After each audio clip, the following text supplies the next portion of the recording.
It's the middle of the game and your defense is getting chunked for 15, 20 yards at a pop, and you don't have the answers on how to fix it. So you try to blitz and you get ripped even more. I mean, this is a nightmare scenario for most defensive coaches. In this video, I'm going to show you how to stop the bleeding and how you can limit these chunk plays on defense. First things first, what is your process for troubleshooting when things go wrong? For example, if I get chunked for 20 yards and all of my defensive coaches should be on the same page about why we gave up that big play. There's two ways that I like to look at these issues. Is it a player problem or is it a scheme issue? And this matters because it will help you make the proper adjustment, not just fire from the hip and take guys out of the game and change your defense completely. So let's look at the player problem first. The way I look at this is if a player is in the right position, but just takes a bad angle or even misses a tackle, then you don't need to necessarily panic too much. You just need to coach that one player in particular. However, if they happen too much, then you need to remove the player from the game. So here's a perfect example of what I mean by a player problem. So we're looking at this scheme here. If you notice, this team just runs a simple off tackle run, and you see 21 misses a tackle. You'll see our corner come in, miss it. Safety buries his face, misses it. And the running back is off to the races. So if I'm looking at this thing, 21 should have made this tackle because he's our C gap defender and just runs upfield too high. So again, when we talk about a player problem or a scheme problem, we're looking at this as this ball should have been a 4-yard, 5-yard gain maybe. If we hit him at the line of scrimmage, obviously it should be a 0-yard gain. But this is what I mean by thinking about player issues or scheme issues. This is clearly a player issue. We don't have an issue with the scheme here. We just missed 3-4 tackles, and that's the reason why he went off to the races. We end up putting him down later as he gets down the field. But again, when you're dissecting this, everybody on the booth should say, or on the headset should say, hey, that we missed the tackle at the line of scrimmage there. That should have been a 1-yard gain. We're okay scheme-wise. And this is, again, I don't want you to freak out that you gave up a chunk play. It's player problem, scheme problem, and then be able to dissect it from there. Okay, I'm going to give you one more example, too, of what I mean by player problem. So this is just a run off tackle here. 21 is supposed to hold the edge. 6 is kind of supposed to replace and fill through the alley. He ends up missing a tackle. You're going to see 1 on the edge is supposed to turn the ball back in. Again, we're still at the line of scrimmage. He misses the tackle as well. They end up chunking us for about 12 yards. But again, like I'm talking to my guys in the booth right now saying, hey, where were we wrong? It's like, well, we missed 1, 2 tackles. 21 doesn't hold the edge. And of course, 1 doesn't do a great job tackling here either.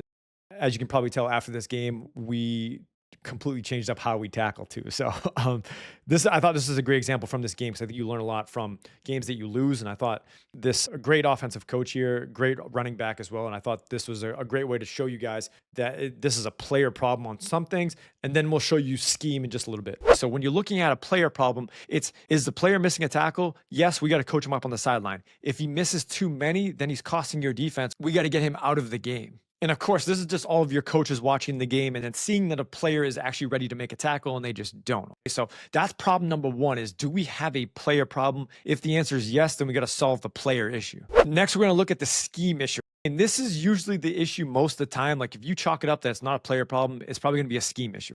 And as you can see here in this clip, nobody is touching this player for at least 10 yards down the field. When the running back gets through the line of scrimmage clean, it's often a scheme problem. And what we mean by clean is no one touches him for at least 6, 7, 8, sometimes 10 plus yards. This means that we need to change the scheme or check to make sure a player didn't misplay his gap. Now, here's an example where we talk about if it's a scheme issue. So in this instance, we're on our over front right now. You have a 1 technique, a 3, a 5, and then we have a heavy 5 over here. So he's supposed to close out this B gap.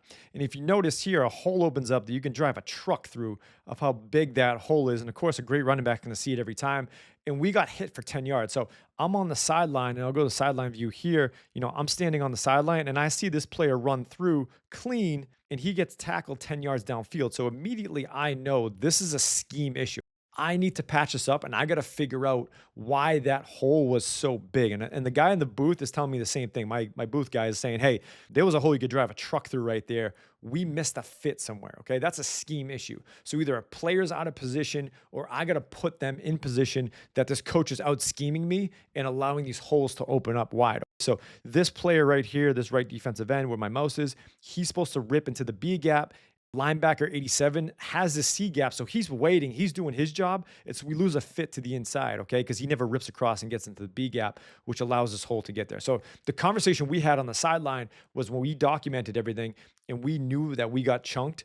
This is what we talked about was, hey, we didn't close that B gap out with our number 75. So this is how we patched it up, and this is how we were able to close that B gap out. But again, I was thinking more of a scheme issue, not necessarily a player issue, because this is my fault. I have to patch this up. Okay, here's another example of a scheme problem. So if you look at this player right here, he has the A gap to the front side, and you can see he gets a little bit greedy here when the ball snapped. He gets his head, he's in perfect position right now. This is exactly where I want him to be, but he gets greedy and rips across the face, and then that ball hops back to his A gap. So if you notice here, again, this ball hits 6, 7 yards downfield, and they end up getting a first down out of it. But again, me and my coaches are talking about, hey, we missed a fit up front because one of our players got greedy.